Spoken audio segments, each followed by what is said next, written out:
Hola a todos y a todas. En este pequeño vídeo voy a intentar explicarles dos conceptos jurídicos esenciales: capacidad jurídica y capacidad de obrar. Se trata de dos conceptos muy sencillos, como vamos a tener ocasión de ver, pero que es muy importante que el jurista utilice correctamente desde el inicio de su formación. Para acercarnos a ambos conceptos debemos partir de la siguiente pregunta, o si quieren, de otro concepto, un concepto previo, el de personalidad. ¿A quién considera el derecho persona? Casi por sentido común, cualquiera nos puede responder, aunque no haya estudiado ni tenga conocimientos jurídicos, que el derecho va a considerar como personas a los seres humanos. Y efectivamente esto es correcto, es lógico. Pero también, casi por sentido común, y si lo pensamos bien, podemos entender que además de a los seres humanos, el derecho jurídico considera como personas a determinadas agrupaciones de personas y organizaciones. Nos basta con pensar en un banco, en una asociación de vecinos, en una fundación, etc. Al primer grupo, a los seres humanos, los juristas los denominamos personas naturales o personas físicas. Y a los segundos, a estas agrupaciones de personas y organizaciones, las denominamos personas jurídicas. Ahora bien, ¿qué consecuencia jurídica tiene ser persona? Ya sabemos que el derecho considera como personas a los seres humanos y también a estas organizaciones que hemos denominado personas jurídicas. Pero, ¿cuál es la consecuencia de todo ello? Pues bien, la respuesta es muy sencilla. La consecuencia es la aptitud para ser titular de derechos y obligaciones. El hecho de ser persona determina que podamos ser titulares de derechos y obligaciones. Y esa capacidad de tener derechos y obligaciones, a esa capacidad los juristas la denominamos capacidad jurídica, que es el primer concepto que quería introducir. Toda persona tiene capacidad jurídica por el mero hecho de serlo. Toda persona puede tener derechos y obligaciones. Pero, ¿las personas físicas pueden hacer valer esos derechos por sí mismas? ¿Pueden ejercitar esos derechos por sí mismos de manera válida? En una primera aproximación tendríamos que decir que sí. Pero si lo pensamos un poco, nos daremos cuenta que esto no siempre es así, que no siempre va a resultar posible que las personas físicas ejerciten por sí mismas sus derechos. Basta con que traigamos a la mente el caso de un menor de edad o de una menor de edad.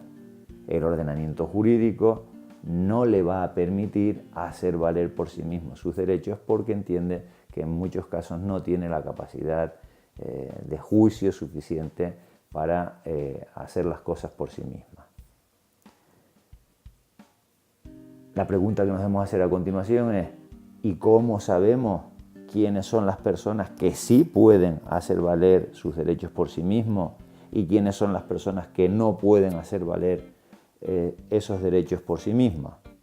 Para responder a esta pregunta, los juristas acudimos al segundo concepto del que les quería hablar, el concepto de capacidad de obrar. Los juristas entendemos que la capacidad de obrar es la aptitud para ejercer válidamente por sí mismo los derechos y obligaciones.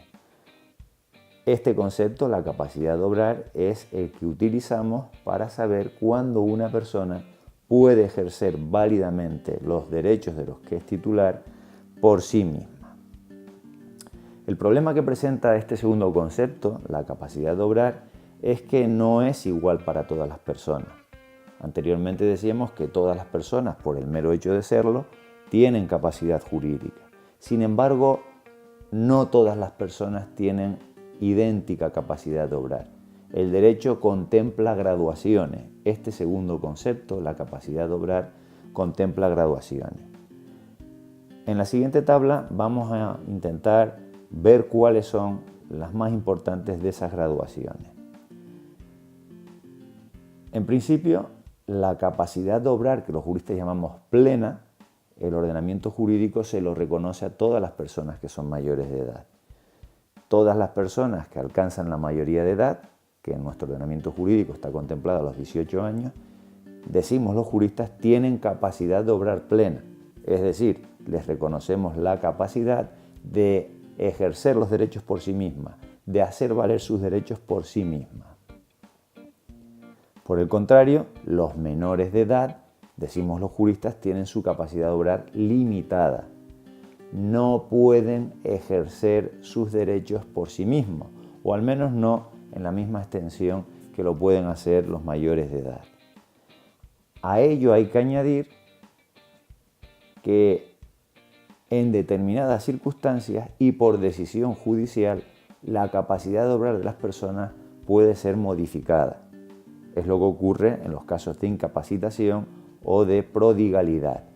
Una persona que es mayor de edad y que tiene capacidad de obrar plena, puede resultar que en virtud de una resolución judicial sea declarada incapaz, se la incapacite y entonces no va a tener capacidad de obrar plena.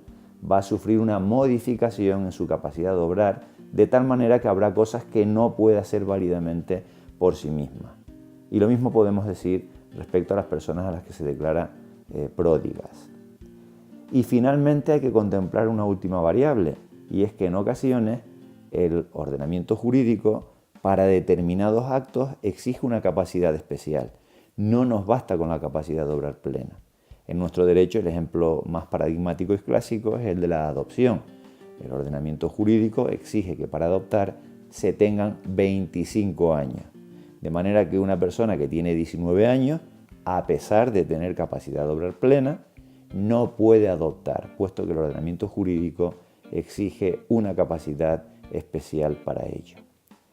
Bien, pues estas son las ideas fundamentales que quería transmitirles acerca de estos dos conceptos que, como ven, son muy sencillos y que una vez que se entienden, pues se manejan con precisión sin excesiva dificultad.